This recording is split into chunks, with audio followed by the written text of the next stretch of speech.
alliance partners swearing in with him. We don't yet know the portfolio allocation, and going into this next hour, that's going to be the very, very exciting question. Now, as we speak, you have ministers who are, well, not ministers yet, leaders who are arriving right now for this meeting that is supposed to take place. The meeting's the first cabinet meeting of Narendra Modi 3.0, so the third regime. And as we speak, as we told you a little earlier, we're still awaiting portfolio allocation. So that still remains the big question.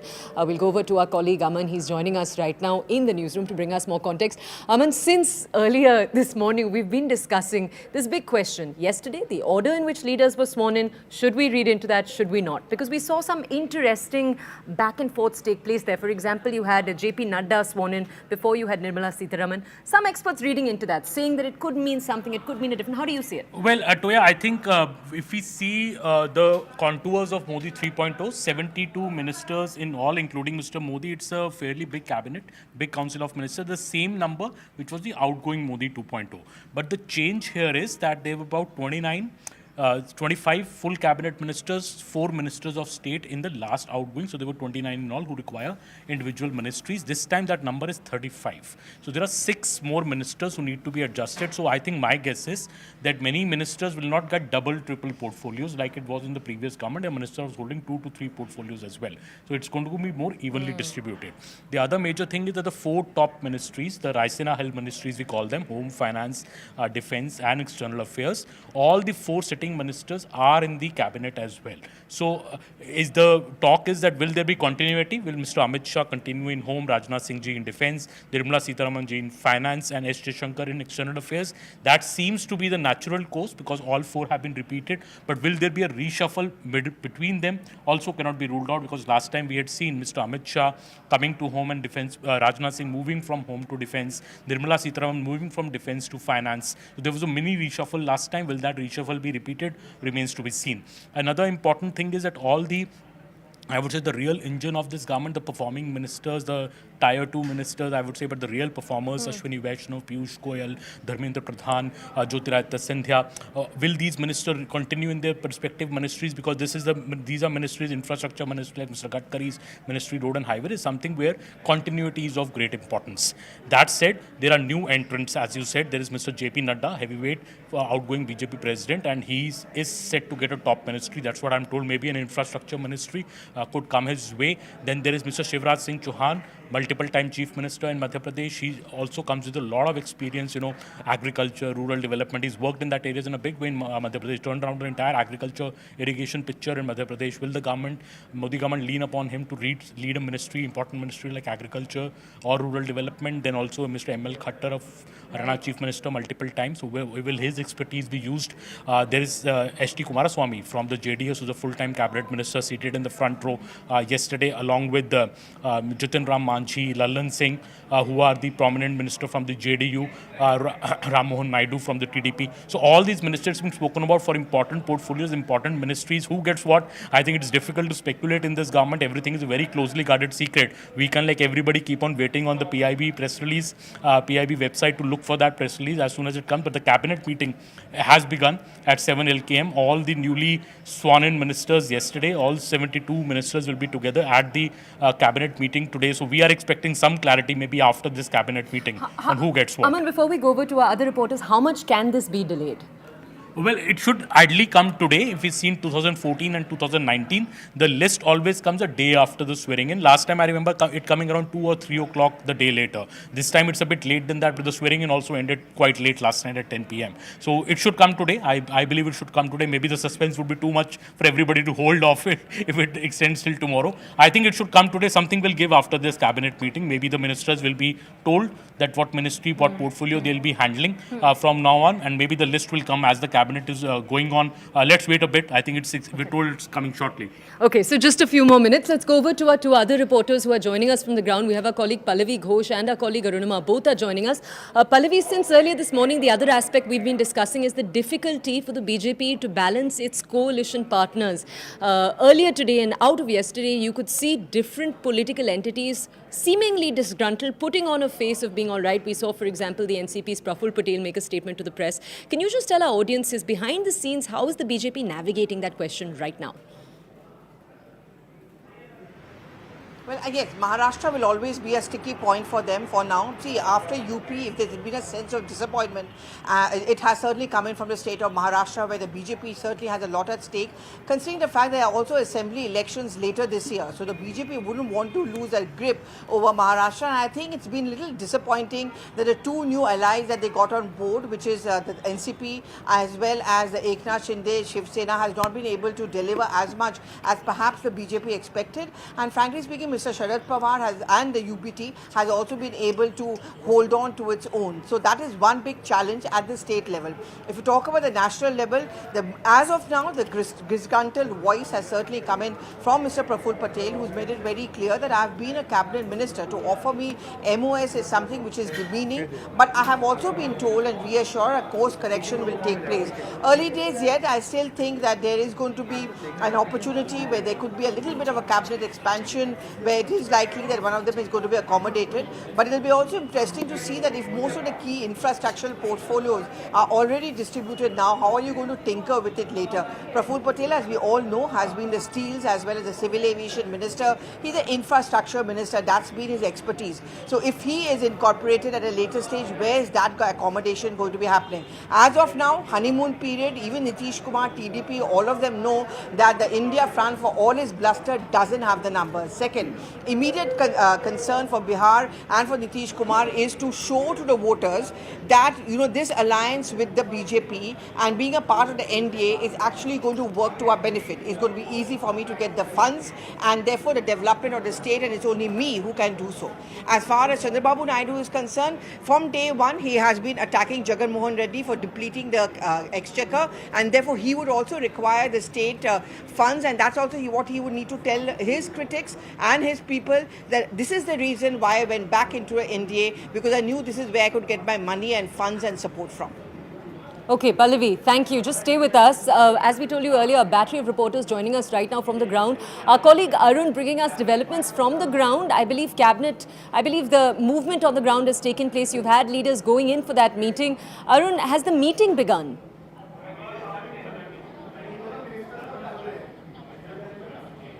Well, see, leaders have started arriving here at the 7L camp, which is the residence of Prime Minister Modi, and this is the first cabinet meeting of NDA 3.0. The likes of Amit Shah, Sarvananda Sonowal, Piyush Goyal, Rajnath Singh, they all have started arriving here at 7L camp. Let me quickly show visual of the residence of Prime Minister Modi. This is the residence that you see right behind me, where the first cabinet meeting of this new government is taking place at this moment.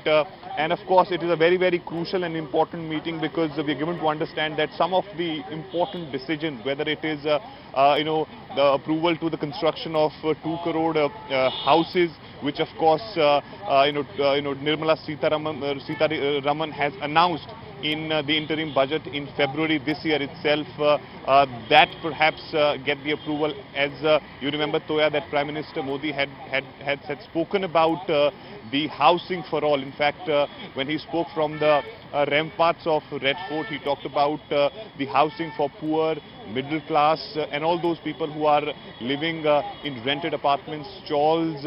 They should get housing. So perhaps this is going to be a very important cabinet meeting, when that approval for 2 crore more houses under Pradhan Mantri Awas Yojana Gramin will come up. And also we are given to understand the assistance which is being provided under the Pradhan Mantri Awas Yojana, that is perhaps going to be increased by 50%. That may get approval from this cabinet. And also the important thing which the cabinet can discuss and finalize and perhaps can send to the president then, about the parliament session which can be called in to pass the interim budget, and also secondly for the oath taking of all the MPs who will be part of the 18th Lok Sabha in the Indian Parliament. So the all crucial cabinet meeting, the first cabinet meeting of NDA 3.0, is going to commence here 7L camp, which is the residence of Prime Minister Modi. Thank you for those details. Let's go over now to our colleague Arunima, who's joining us. Arunima, I want to take us back to the key question on everyone's minds right now, the portfolio distribution. We are telling our audiences that continuity is likely the name of the game in this moment. But at the same time, I do want to ask you, yesterday, before Nirmala Sitharaman was sworn in, you also had the former Chief Minister of Madhya Pradesh, Shivraj Singh Chauhan, JP Nadda, the President of the BJP, both be sworn in before that. I just want to ask you, a possible change at all in the key ministries with these two names? How do you see it? See, let's first start with Raisina Hills, the CCS ministries, Home, Defence, Finance and External Affairs. S. Jaishankar, even though he is yet to get the portfolio in Modi 3.0, he's carrying on his duties as usual. He's met the heads of states who have been visiting and he has been meeting them just as he was in Modi 2.0.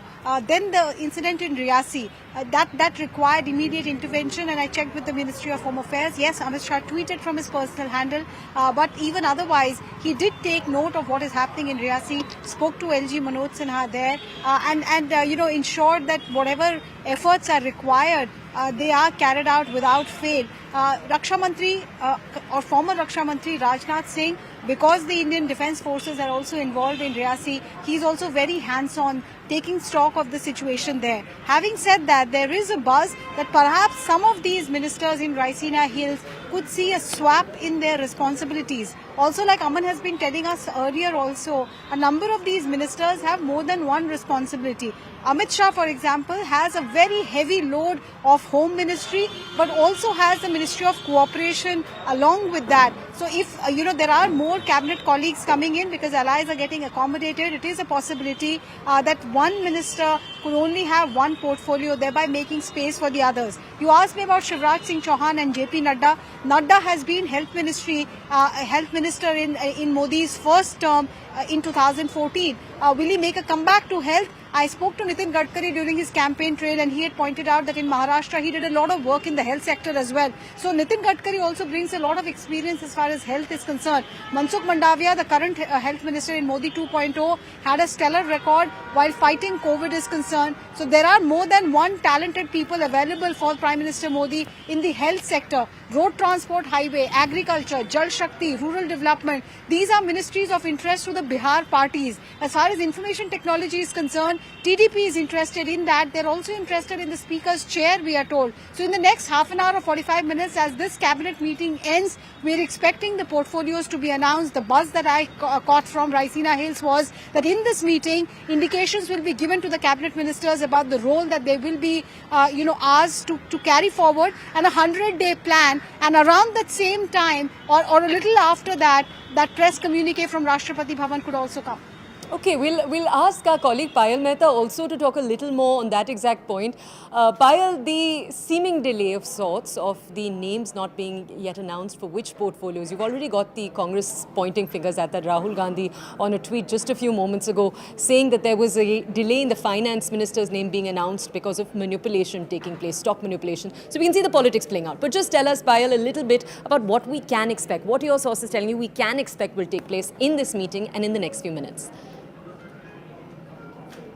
Well, of course, if you've studied the Narendra Modi 2014 cabinet and 2019 cabinet, then it has never come the same night as well.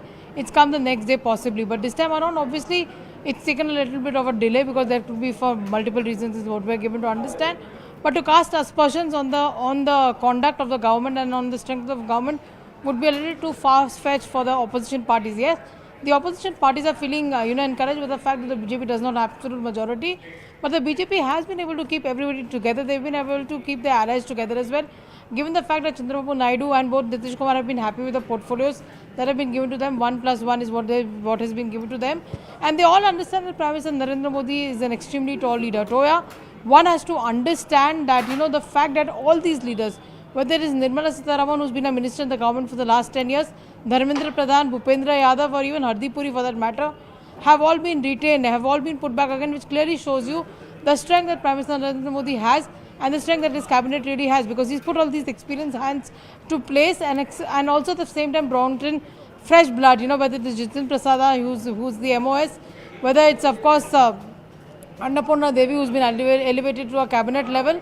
There has been a lot of experimentation which has also been done. Of course, there's no Smriti Irani right now, because she lost the election as well. But you have a number of important faces that have been made, come to the centre. Shivraj Singh Chauhan is a classic example of that. Given the fact that he was a Madhya Pradesh Chief Minister, he has enough administrative experience, and so has Manohar Lal Khattar. So obviously a blend of experience and fresh talent is what Prime Minister Narendra Modi is looking at. But the fact that many of his cabinet colleagues, Ashwini Vaishnav, Dharmendra Pradhan, Piyush Goyal, Rajnath Singh, Amit Shah, Prahlad Joshi, all of these leaders have come back to the Modi 3.0 government. It clearly tells you that the Prime Minister has a lot of control on who's going to take the top berths as far as cabinet is concerned. Okay, thank you, Payal. Stay with us. Let's go over. We have analysts joining us right now on the show. Paramveer Singh and Ravi Srivastava are both with us. Thank you for staying with us over the last few minutes. Mr. Srivastava, if I could first come over to you to get your analysis of this entire situation. The first question we have for you, this is obviously the first time the Prime Minister will have to run a coalition government of this nature. The balancing act we've seen so far, we obviously don't know the portfolio allocation, but the balancing act we've seen so far, where you have certain coalition partners, for example, the JDU that have been rewarded. Others, like the NCP faction that is led by Ajit Pawar, still waiting for their reward. How do you see that? Toya, first of all, Mr. Narendra Modi has got no experience of running a coalition government. Right. Of course, Congress has it. Congress has done it not once, twice, thrice, 4 times. And they are used to of it. I'm not comparing. Mr. Modi is a prime minister and he has to decide about his style of functioning. But we have seen already that Mr. Suresh Gopi, who was the first time made the minister, who is a lone BJP MP from Kerala, he has said that he doesn't want a cabinet and he would like to work as an MP from the particular constituency where he is elected. You have got Shiv Sena, which is unhappy. They say that the JDS has got 2 seats only and they have been given a cabinet minister while they have got 7, but they don't are getting a 1 MOS only. You have seen already the NCP, which is pressurizing for making Praful Patel a cabinet minister, but he has also not been accommodated over there. So you are seeing the compulsions. How Mr. Modi will do a tightrope walking in all this coalition government, I think it will be very interesting to see that. And apart from that, every party has got its own agenda as well. What Mr. Naidu has promised to his constituency there, the 4%, the Muslim reservation, the kind of land for the Kabristan, the 1 lakh rupees to the particular community over there, all such kind of promises which they have made, they have to fulfill that. And Mr.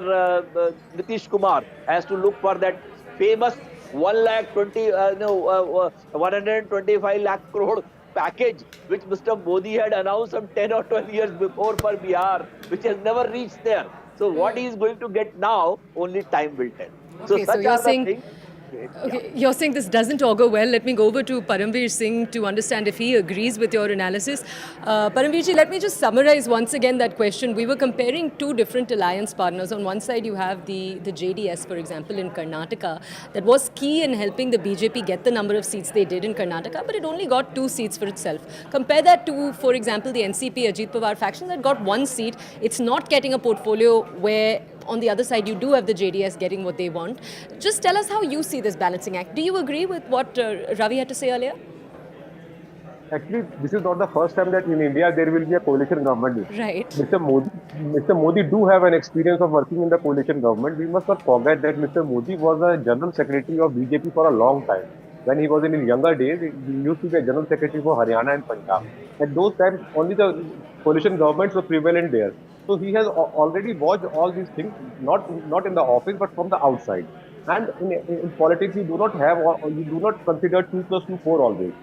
You also learn, especially of a man of a stature of Mr. Modi, who has come from a grassroots level. He has already seen these things in the past only. Mr. Atal Bihari Vajpayee's government tenure, he has seen it very closely. So I don't think so that there will be any confusions right there. But in politics, you never know what is going to happen next. You cannot predict accurately what is going to happen next. Like we are seeing, there are some rumors that TDP is adamant on getting on the speaker post. They are adamant on that. So those things have to be sorted out in the time frame, that time frame, and these will be sorted out. I don't think so that there will be any problem, any kind of sort of problem for Mr. Modi to govern a government in coalition. We must not forget that there are 240 people right now. 240 MPs are there from BJP. When UPA 2 and 1, they had They had covered, they have ruled for the 10 years. They were around 190 or something like that. They were far more superior to their coalition partners. So Mr. Modi is in a decision-making priority factor. He has a number. He already has a number with him. Let me So these ask you things though, are. let me ask you, do you see the logic? Because you have had some question the fact that those who've only won 1 seat, 2 seats, they're getting cabinet berths. Do you see the logic there though?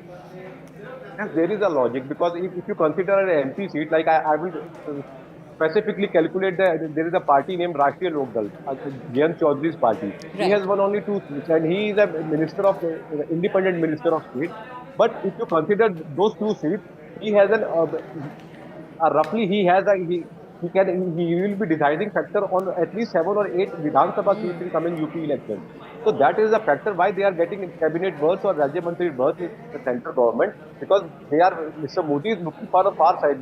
There will be elections in the state within a few days onwards. MP is elected over 15 lakh voters. That is roughly 3 or 4 Vidhan Sabhas, depending upon the state. So it is totally justified to give them that 1 or 2 people they are deserving the cabinet berth. Mr. So Paswan is your point is that the real story lies a little under the surface. Ravi, I saw you putting your finger up in response. Do you want to go ahead?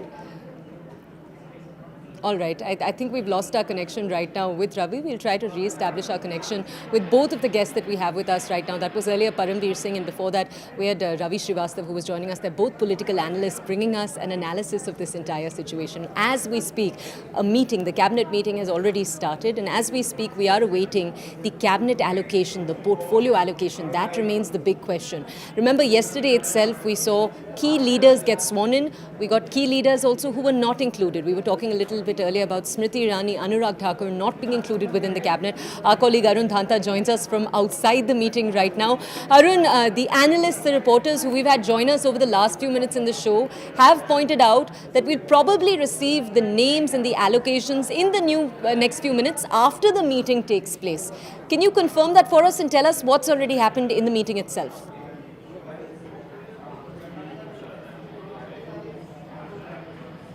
Well, see, it's very difficult to speculate as to when the allocation of portfolio news is going to come out. We've been waiting it, since morning, but nothing has come out, and still we are hoping that perhaps either after the meeting or in between the meeting we'll get some sort of press release coming from the President House's side. But there is no clarity as of now. There is all speculation which is going around, and this is of course the most important thing. Once the oath-taking ceremony has taken place, the next big question is that who's going to get which portfolio. Because remember, Toya, this time around it's not BJP's a full majority government. They have the support of allies, and allies like TDP and JDU. We know that of course both the bigger allies of the BJP, JDU and TDP have got one cabinet berth and one MOS. But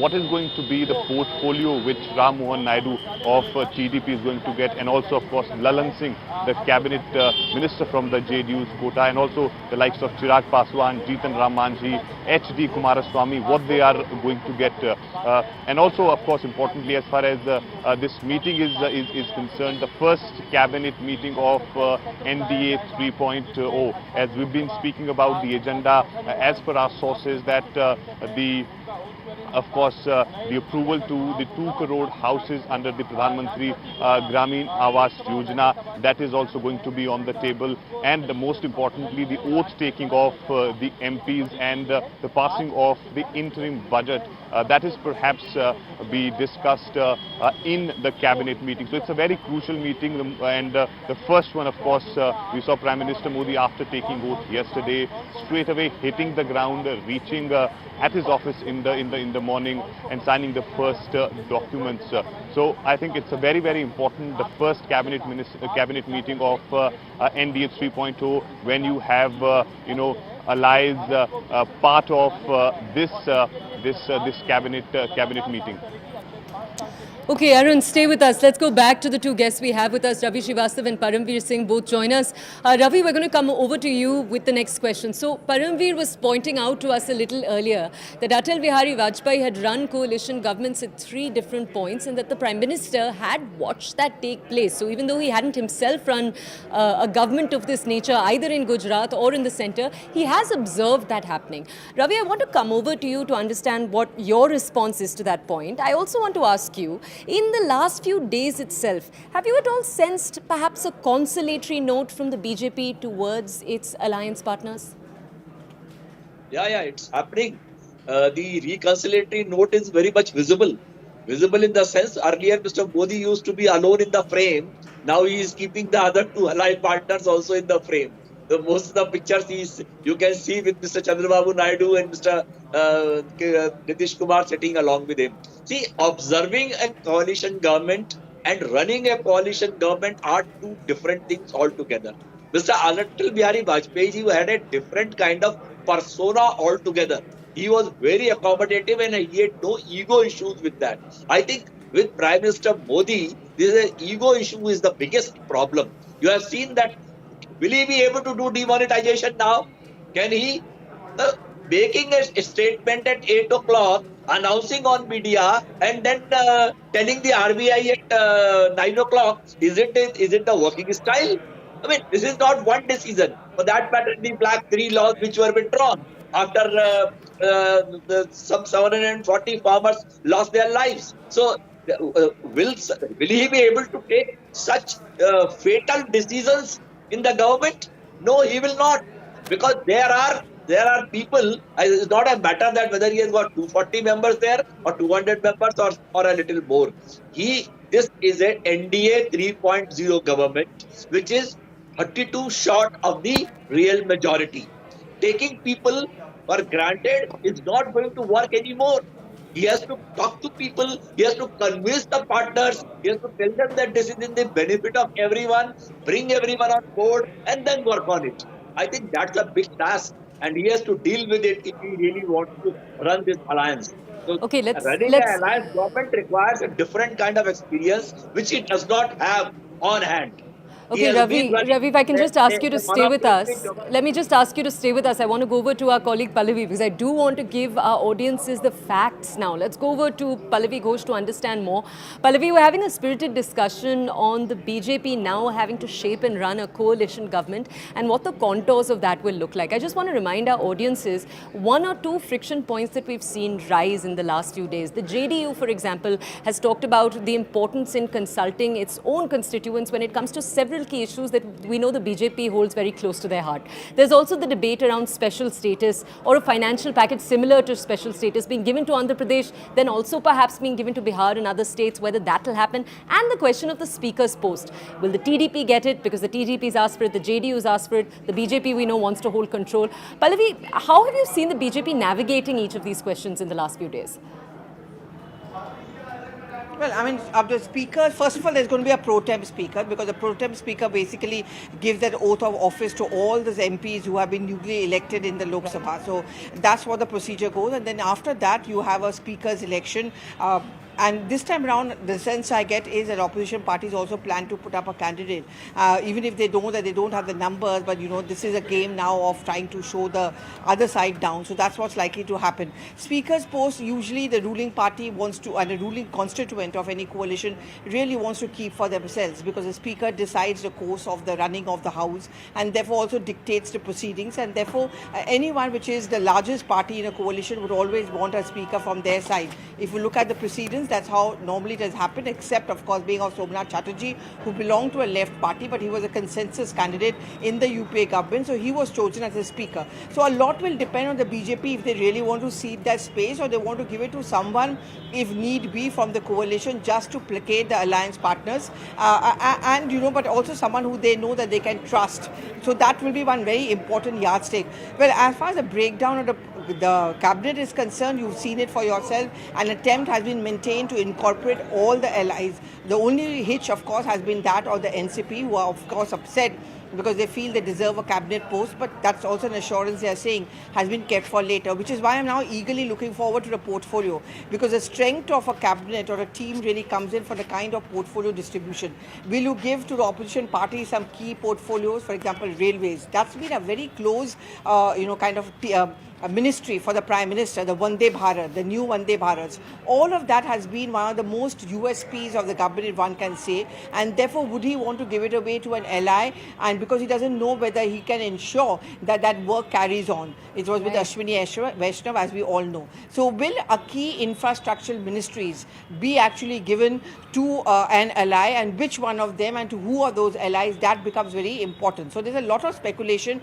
I wouldn't want to go into that realm, but I think one thing we can almost say for sure, going by the sheer numbers of BJP leaders in the cabinet, the top leaders, the top ministries are going to remain more or less the same. They are going to be status quo, or at least the people are going to be there. I don't think the Prime Minister would want to cede that space for, say, a finance ministry or defense or whom to any of those allies. So the party, which is the single largest one in this case, of course, the BJP, will use their numbers to kind of convince the allies that this is the reason why we stake our claim on it. Okay, so this is the message we've been telling our audiences over the last few hours too, that the key portfolios, the big four as they're called, are likely to remain with the BJP. We're going to head into a quick break.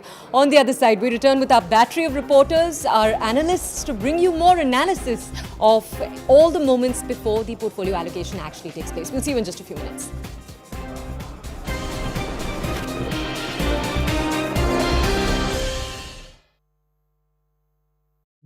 Progress.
On your screens is this bus which came under a heavy barrage of gunfire from militants, and that's when it lost its control. It was carrying pilgrims from a temple nearby to Katra. A lot of devotees come to Vaishno Devi and other temples in Katra and Riyasi. Particularly, this bus was targeted when it came near a bend. Welcome back. We're joining you with the nation at 5. We're joining you right here from our studios. This is brought to you, partnered by Federal Bank. So we're coming to you with our coverage right now as we are just a few moments away, possibly from portfolio allocation taking place. The first cabinet meeting under Narendra Modi 3.0 is already taking place. Ministers have arrived and entered into the meeting, and our colleague Aman is with us once again to provide us with more context. Aman, one of the many questions we've been looking at is how the portfolio allocation will take place, and obviously that question of the big four in particular. So the key ministries, Home Ministry, Defence, Finance, how we could see external, how we could see those handed out. I want to ask you, the two new entrants or the two new names we saw yesterday, Shivraj Singh Chauhan, JP Nadda, even if we don't read into the order in which they were sworn in, those are key names. So do we possibly see, because we keep telling our audiences continuity will be there, but do we see a shuffle at all taking place to include them? Well, it is anybody's guess, Toya, but if we go by the order in which they were sitting, let's not go strictly by that order, because Mr. Nitin Gadkari was seated number 3, Right. but he's never been in the Cabinet Committee of Security Ministry, the N18L ministries. He has always been the Roads and Highways Minister. So I think we'll have to wait on that, but I think Home and Defence are the two key ministries, of course, the most critical ministries in any government, and Mr. Amit Shah and Mr. Rajnath Singh are the two senior most ministers handling those two senior most ministries. So will they be changed for somebody else? I don't think so. That seems to be happening. As I said, in the top 4, there might be a slight reshuffle, one swapping place with the other. Nirmala Sitharaman in finance, she's the senior most woman minister in the government now, after, Smriti Irani has lost, Maneka Gandhi have lost. So she's the tall woman minister. In the CCS, the Modi government has kept a woman minister always. Earlier she was defense, then she became finance minister. Similarly, when it comes to foreign affairs, S. Jaishankar has the expertise, and he's already been meeting dignitaries today who had come for the prime minister's swearing in. So I think I don't see any change in the MEA or in the other 3 ministries. Maybe there's a swap, but not any change. Of course, Shivraj Singh Chauhan will get a very important ministry. His expertise has been in Madhya Pradesh reforming the entire agriculture irrigation sector. So the talk is that he could be given the very, very key agriculture ministry. And this is also important ministry because, BJP has faced certain reverses in the rural areas this time. So BJP might be looking at some new schemes, some new initiatives in the rural areas. So agriculture becomes a very, very important scheme. So does rural development. Maybe both ministries together could go to Mr. Shivraj Singh Chauhan. That could make it a heavyweight portfolio for him. We don't know for sure. We're just speculating what we're hearing from various BJP leaders, what they are thinking aloud about. And Mr. M.L. Khattar similarly could get one of the, the steel ministries, one of the infrastructure ministries. I think handled very well by Mr. Nitin Gadkari, Roads and Highways Minister. Railways Ministry is up for grabs. People even saying JP Nadda could get one of the leading infrastructure ministries in this government. So it's all speculation right now. That is what BJP leaders are thinking around. Right now, the cabinet meeting is on. Maybe the Prime Minister would be telling the ministers there that what they are getting, and we'll be wiser maybe after the cabinet meeting is over. Can I ask you to take our audiences now down history lane? So tell us, when you've had governments where the power sharing is like this, so you have a 240, for example, where you have a BJP that's clearly out and out the largest in the alliances, but it does need its alliance partners. How have we, in examples like that in the past, in the recent past, seen the power distributed between the key party and its alliance partners? See, Toya, if you see even the portfolios, if you see 85% of the berths are with the BJP. They have cornered 61 out of the 72 total berths. So that could be reflected also in the cabinet portfolio-wise. But 5 full cabinet ministers are from the allies. So obviously, be it the likes of H.D. Kumaraswamy, Jitin Ram Manjhi, Lalan Singh, Ram Mohan Naidu, Chirag Paswan, all these 5 are also slated to get full ministries to themselves. What ministries they get remains to be seen. But obviously, if they're full cabinet ministers, they're going to be very, very important. Also, like Jayant Chaudhary is an MOS with independent charge from the RLD.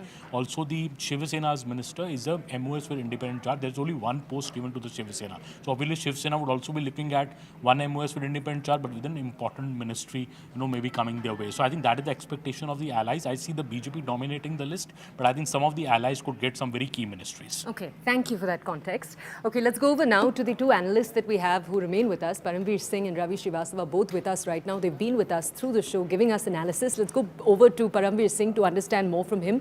Paramveer, I want to come to you to understand the 2 alliance partners, so the TDP and the JDU. There have been many narratives in which they've been depicted as almost breathing down the BJP's neck. Would you agree with that analysis, particularly in the manner in which we've seen negotiations take place behind the scenes over the last few days? Well, that is all. These are all speculations because NDA government is getting its shape right now. And India Alliance people were very much confident that NDA government will not form or they will not do well in the coming years. So that is all a speculation, and that is a mind game which is played in politics. it was being played before the elections also. They were Mr. Modi and his team was saying that we are 400 400 par, and that is only a mind game. I don't think so that there would be any risk to the government because Mr. Nitish Kumar has to face an assembly election right now, right after this year, in December or January next year.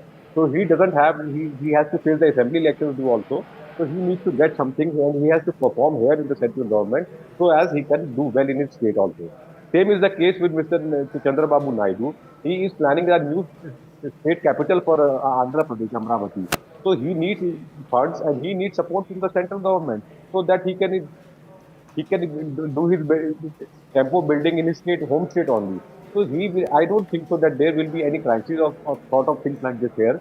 It is mere a speculation and a mind game that is being played by the opposition parties right now. Let me ask you though, how do you see, and this is the question we wanted to ask you before we went into break, how do you see them navigating the tougher roadblocks ahead of them? The question of, for example, who to give a financial package to, whether they can limit that to an Andhra Pradesh, whether they'll also have to extend that to a Bihar, the speaker's post, these difficult questions, how do you see them navigating? I don't think so that these are difficult questions. Neither are they the roadblocks. When you are in the office of a prime minister of India, you need to give everyone. You have to give something to everyone, each and every state, and that is the duty for what prime minister is sitting down there. Maybe he may be from any of the parties or any of the coalition government. That is not a roadblock at all. And but things is still that he has to make a mathematical formula how to distribute the funds equally among all the states. That is Mr. Modi, he's good at. I must assure you that he is good at these things only. And over the camera, that made with the TDP, made with the Nitish Kumar, they have to show as if they are fighting as a patriots with the central government. But in the reality, they know what they deserve and what actually should be given to them. So these are the on-trick cameras which every party and every leader plays. But inside the meeting room, they talk sensible and they talk about what they really want. They get it all. A very optimistic outlook from you. Ravi, I'll come over to you in a second to get your reply. But first, let's check in once again on what's actually taking place on the ground. Our colleague Arun Dhanta standing outside the location where the first cabinet meeting of the Modi 3.0 regime is taking place as we speak. Arun, updates from the inside. Well, that's right. The first cabinet meeting of Modi government, NDA 3.0, has commenced here at 7 LKM, which is the official residence of the Prime Minister Narendra Modi. And as we've been discussing about, of course, the agenda of this cabinet meeting is very clear. But of course, the bigger question is that who's going to get which portfolio, and it is very surprising. Normally, it doesn't happen whether it is 2014 or 2019.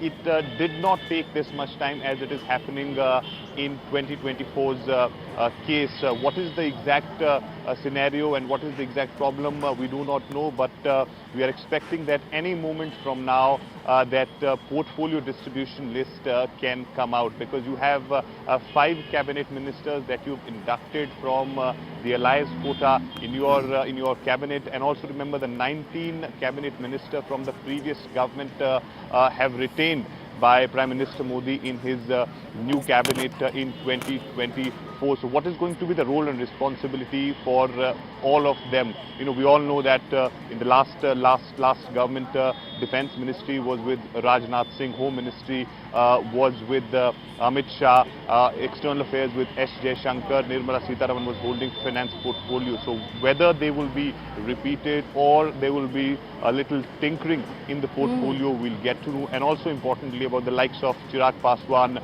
a young cabinet minister from the LJP who delivered 5 on 5 in Bihar. What is the cabinet responsibility he's going to? Yes, that's right. What is the cabinet berth? What is the cabinet portfolio he's going to get? That is also going to be very, very interesting. And as we've been discussing since morning, that there have been multiple ministers in the last government who are holding many portfolios.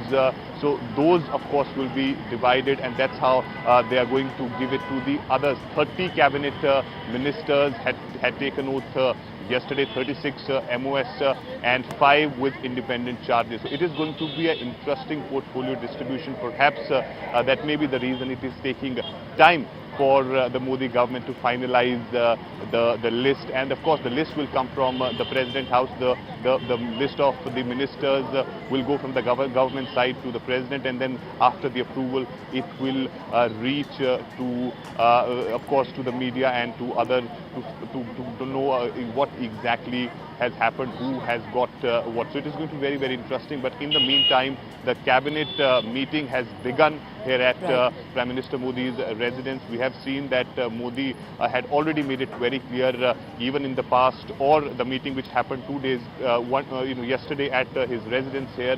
100-day agenda is something which is important. Without any break, without any halt, he said we need to get into the action. Plan, prepare the 100 days agenda, and we need to fulfill it. Arun, thank you for the context. We're going to head into a quick break. We've been telling you we'll have the names any moment now. We'll continue to tell you that. We're going to head into a quick break. On the other side, hopefully all the details and analysis continues with our experts and our reporters on the ground. We'll see you in just a few minutes.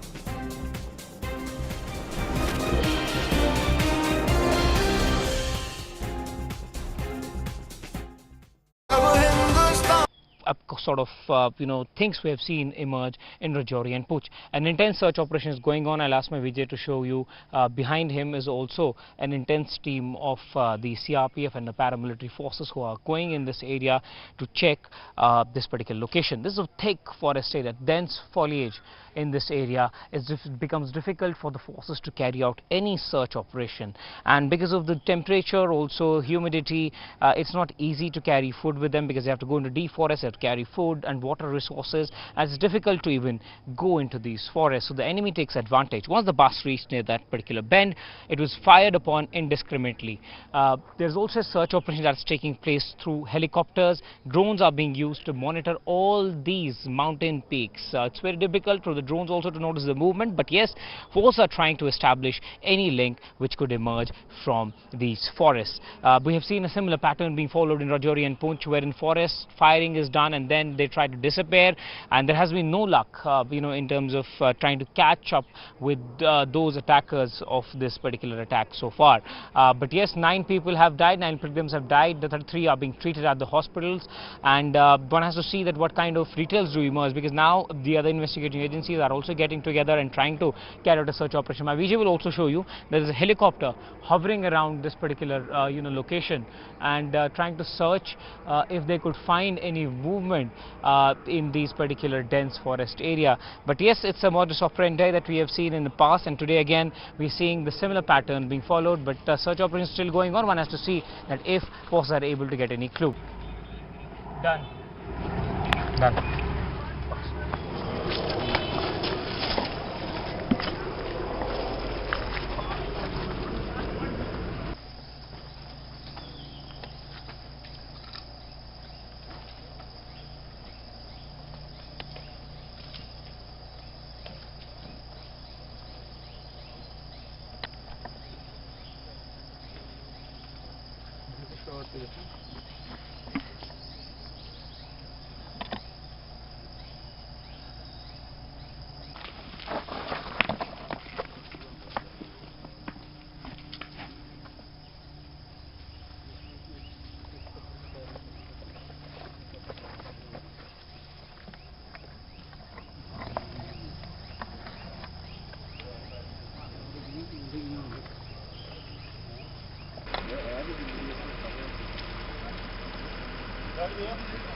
Welcome back. You're watching The Nation at 5 right here on CNN News 18. We have with us a panel of analysts and reporters. Reporters are joining us from the ground right now from outside 7LKM, where as we speak, the first cabinet meeting of Modi 3.0 is taking place. Now we have with us two analysts providing us with analysis of the situation. And let's go over to Ravi Srivastava to understand a little bit more. Ravi, if we could come to you now, before the break, as we were speaking to other analysts and experts, there seemed to be quite a bit of optimism towards how the BJP will navigate its tougher tasks when it comes to both their balance with the JDU and their balance with the TDP. How do you see it? His optimism is quite, misplaced, because what I can see is that the nation is gripped with the different kind of problems. What kind of voting has taken place? I just want to enlighten my friend that in NDA Alliance has got 42% vote, and India Alliance has got 41% vote across the country. There is a difference of only 1%. We should know that the people are expecting something else than this particular government. You know what happened to those 30 lakh jobs with the central government? When government is going to fill them up? When the prices which are skyrocketing, the inflation which is retail inflation which is exceeding 7% will be controlled? When this Agniveer scheme, you have seen already that JDU is asking for a review and probably done away with that. Yet the particular government before formation is already gripped with the two scams. The scam of 30 lakh crore on 3rd and 4th of June, where stock market went up 4% and went down by 4%. I mean, such are the things. This is scam. You have got NEET. NEET, you have seen that what kind of fraud has taken place with the lives of the students who work for the whole year, and ultimately they land up with this kind of manipulation. So these are the issues which are concerning the people on the street, which are worrying the people. And this is, if we are talking of something else, the optimism of TDP and the JDU, they want a package for the Amravati, they want a package for Bihar. Those are the different things altogether. How they are going to deal with these difficult problems, that should be sought about first. Yeah. Okay, let's just go over to our colleague Pallavi Ghosh on that exact point. Ravi, thank you for illustrating that. Let's go to Pallavi to understand more. Pallavi, Ravi Srivastava raising the point that even if you don't look at what alliance parties like the TDP and the JDU want, if you just look at their core ideology, there's still so much difference. So he raised 2 points. He talked about the Agniveer scheme, and we saw how both the JDU and the LJP raised it in alliance with each other almost. That's one. And issue 2 that he talked about was the fact that central beliefs like the UCC, you have differences between the JDU and the BJP, and the JDU needs to stick to its stance. Elections, that voter base matters to it. Pallavi, how do you see this playing out over the next few months? See, whenever there's a portfolio demand made by any of the constituents, they usually keep their constituency in mind. So if I've understood your question right, I think the JDU traditionally in Bihar, railways has always been a coveted portfolio because it's a people's portfolio. That's what it's thought of. It connects with people. You would have noticed during the budget session, if there are demands and whenever they are representatives of various state governments and they go and meet a finance minister, they always make this demand that we want more funds, more allocation, but we also want more trains. When there was a separate rail budget, the demand used to be on more trains to the areas because this is what connects them with the people. And people of one particular area are happy, okay, fine, we're having 2 to 3 additional trains. So I will not be too surprised if the JDU need not necessarily demand, but may have expressed their desire that at least because the elections round the corner, give us a people's portfolio like railways. That is something which works for them. Similarly, for the TDP, it's quite, and agriculture is, I think, another one which perhaps the Bihar, the Nitish Kumar would also want. Similarly, for the TDP, they would perhaps want something like an urban development for obvious reasons, Amravati capital coming up and so on and so forth. So these are the kind of demands which are often made, but usually any party which is the major stakeholder in a coalition likes to keep the meaty portfolios for themselves, the home, the defense, the finance. These are the key portfolios, and of course the external affairs. These are the 4 key portfolios. There's also a situation, and I'm not talking that's what's going to happen, this is not my prediction, but sometimes the Prime Minister also keeps keeps one or two portfolios with himself, waiting for it to be allocated at a later stage. Now, seeing what is happening in Maharashtra, and if the BJP feels that we need to reach out to the NCP Ajit Pawar faction, maybe it will keep one or two portfolios with itself, with the Prime Minister, and say, okay, fine, we could have a possible cabinet expansion at a later date, one or two, and then of course hand over those portfolios to them. Very often this is exactly how it works out. Can you also tell our audiences, Pallavi, other key demands that have come forward from these parties? So, for example, TDP saying that they want a financial package of some kind. Does the party usually set a deadline for that kind of demand that the BJP would have to adhere to? How would it usually work? If you could just repeat your question, please. When parties like the TDP, the JDU, they have demands. For example, we're talking about the TDP's demands for a financial package.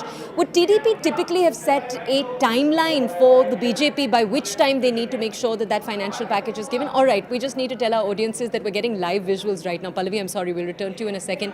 We have live visuals coming in on your screens right now. You can see the Defence Minister, Rajnath Singh. You can see JP Nadda, former president of the BJP, Ashwini Chaubey. All right, I just want to remind you, none of these are all the former ministers. We don't yet know what their portfolio allocation is as we speak, but we can see those visuals coming in from inside the meeting. The former Home Minister, Amit Shah. You can see each of these leaders on your screens right now, and our colleague Payal joins us with context to these details. Payal, again, I'm going to ask you that perennial question. Can we read into the positions in which these leaders are sitting right now? The leaders have met for the first time ever since the elections were won, and of course the oath taking took place yesterday at Toya. You can actually see everybody in a very relaxed mode. You can actually see Prime Minister Narendra Modi exchanging smiles, and you can see several leaders, whether it is Nirmala Sitharaman or Rajnath Singh, who have been seen smiling. They are the experienced lot as well. But in that cabinet, you also saw newbies who have come to the cabinet for the first time, whether it is Chirag Paswan, Annapurna Devi, or a host of others as well. So it's a mix of old and new blend that you really see seems to be extremely relaxed. Unlike us who are waiting for the whole day for the cabinet portfolio list to be announced, it seems that they are not really waiting for the cabinet list to be announced. One must really understand and find out what really this conversation was, because in particular, I saw Sarbananda Sonowal smiling all the way while Prime Minister was speaking to him. Payal, just continue to stay with us. I want to tell our audiences, as these visuals come in, Payal, just tell our audiences, should we read into the order in which each of these leaders are sitting? So the positions in which they're sitting, the key leaders we see sitting around the Prime Minister, should we read into that at all?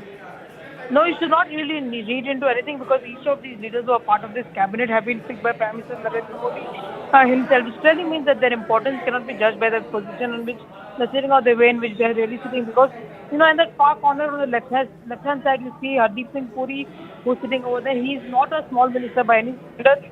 He has been somebody who's been holding portfolios of housing, urban development and petroleum as well. He's had a substantial contribution to make, especially for the construction of the Central Vista, and of course keeping the price of the petrol in check as well. But yes, in fact, it will be a very exciting first cabinet meeting for a lot of newbies. Like I said, Chirag Paswan has come directly as a cabinet minister. He did not have a cabinet experience earlier. His father was part of Narendra Modi's cabinet earlier as well. So it's a big opportunity for him. Annapurna Devi, who has been those videos as well. So 30 cabinet ministers in all that Prime Minister Modi's oath. Yesterday, we have to wait and see what the outcome of this meeting is. Payal, we obviously don't have sound from inside those meetings. We're just playing out visuals for our audiences. But can we assume that those inside the meeting already know what their portfolio allocation is? It'll be too much to guess right now, given the fact that I'm sure all of us are waiting for the cabinet portfolios which are out, and I'm sure the ministers over there are also waiting to know what the cabinet portfolios really are going to be. And it'll be important to see if the cabinet briefing is happens this evening or not, because normally cabinet meeting is followed by a cabinet briefing, and what will the cabinet briefing really say? What is it that the first cabinet is going to say? Will the Prime Minister and will he ask them to provide and put into place a 100-day plan? Will the Prime Minister give them any hint of what they can expect in terms of portfolios? All these are unanswered questions. We who cover the government and the BJP never second guess what the Prime Minister says. Okay. Let me just also go over to Pallavi Ghosh, who's with us. Pallavi, before we come over to you, let me tell our audiences, there aren't any ministerial designations in front of each of the leaders on your screens right now. That's their name that's printed in the little slogan right in front of them, the little slip in front of them. It doesn't say their allocation in any way. Let's just go over to Pallavi. Pallavi, are you able to see the same visuals we're looking at right now? The Prime Minister on his side. You also have, of course, former Defence Minister Rajnath Singh, former Home Minister Amit Shah. So we're seeing this panel of leaders on our screens. Are you able to see the same visuals? Can you provide us with context? Yes, absolutely. So that's what we just pointed out. There are, but naturally, no designations attached or which portfolios. But that's not very surprising. That was just a small tidbit, just the names of the ministers who are sitting there. The round table. I mean, I'm just going to go and look at the optics of it. The round table. That's the way they're having this meeting. Also to give out this messaging. These are just political nuances, if one can say that too. And when we have this kind of a discussion and analysis, that's often the kind of nuance we look at. A round table, we are our team, all of us are in it together, and all of them are clearly listening to the Prime Minister. And he, of course, is smiling, very chilled out and very relaxed, as Payal was also pointing out a short while back. And you find all the ministers and, of course, MOs, all of them are sitting together. We'll have to wait to see if there's going to be a release, if there's going to be an official release, whether they're going to point out that they have important decision has been taken in the cabinet, or like in the morning we saw the Prime Minister make his first big signature as far as the Kisan welfare is concerned. Will a similar one come out of this cabinet meeting, or is just like meeting up my team kind of a cabinet meeting? I guess he would also be talking about the fact that we have a 100 days agenda that needs to be fulfilled, and let's get cracking from day one. I guess the countdown also has begun now for the portfolio release. We don't know when it's going to happen. Right. Officially it happens through the presidential Rashtrapati Bhavan website, the communique. So the pattern is simple. The Prime Minister forwards it, that this is the list of my cabinet ministers and this is the kind of portfolios that I want to them, and then it goes to Rashtrapati Bhavan, which releases it. Pallavi, thank you for telling us the order in which that takes place. We'd started this show promising you that we'd share with you over the next few minutes the portfolio allocations. That hasn't yet taken place. Those visuals coming from inside the meeting taking place at 7 LKM Lok Kalyan Marg as we speak. Now we're going to draw our show to a close. Thank you for staying with us over the last 1 hour right here on The Nation at 5. Next, my colleague Kritsveen joins you at 6. This is CNN News 18 and Federal Bank Primetime Studio.